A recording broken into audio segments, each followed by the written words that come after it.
Hi, I'm Ricardo from Sony, and today I'm going to show you how to connect your Sony HT-Z9F soundbar for multi-room audio using Amazon Alexa.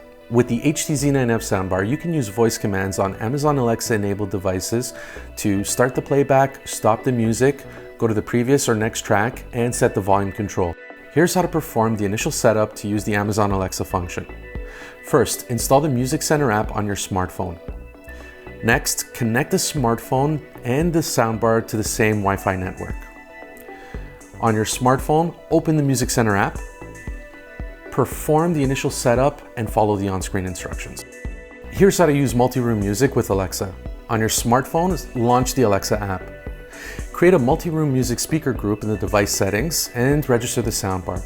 Select the plus icon and set up multi-room music. You can use the present name or select custom name to create your own name, and then select save.